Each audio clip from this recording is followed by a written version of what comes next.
All right, fuel tank is in the location I want.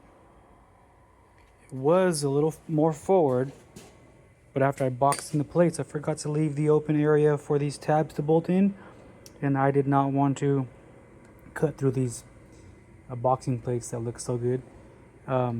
So what I did was cut out the old cross member, cut a section of the tabs out of the fuel tank so I can scoot it back further so that we have access to the bumper brackets here.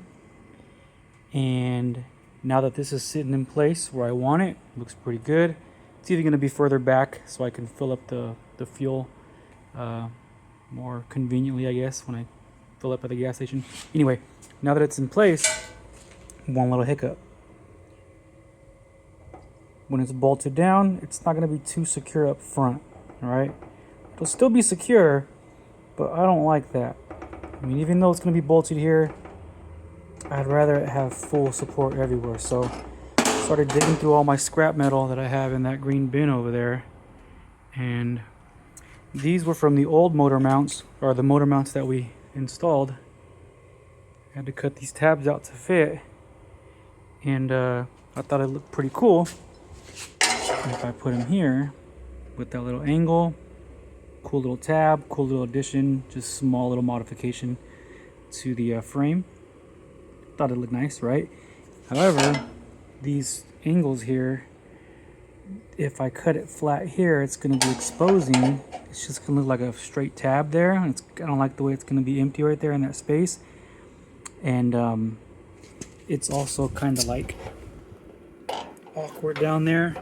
So I ended up getting the old boxing plates that were supposed to be for this, for the coilover support cross member, and this was completely modified. Made that fabricated. Anyway, got the old boxing plates that were supposed to go for the rear forelink, and I just cut off the tab to my fitting. I'm gonna slide this here like so, and I'm also going to add that point, so I'm going to angle it there the way I wanted the initial one. That way it has a little cool look to it. But yeah, that's what we're going to do. That way it has full support from the front to the rear of the tank, and that's what's going to happen. Baby steps, getting there.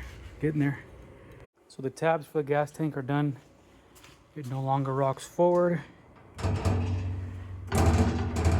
little bit of play because this isn't bolted down, but as far as me lifting here, it's not going to rock forward. Once it's bolted all down, it's going to be nice and secure. So I ended up just welding these tabs in that I got from the old boxing plates for this, and put them in place. It's a very snug fit. I might put some like rubber grommet around this just so that it doesn't scrape, or just grind it down a little bit. But fits perfect. Exactly what I was needing. Welded it all the way around underneath, everywhere, so every side. So it's good to go. And now I'm thinking about getting this inch square tubing here and placing it under the frame here to fit across here for these holes, and I think it's going to be a perfect fit. You know, even if it's just slightly off, this is aluminum. I can just tighten it, crank it down, and it'll be nice and secure. But then we'll have support for the tank here. We'll have these tabs here, and it'll be nice and solid.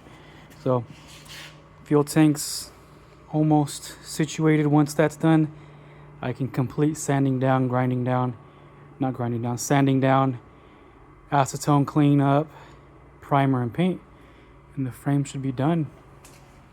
It's a lot of work, but it's getting there.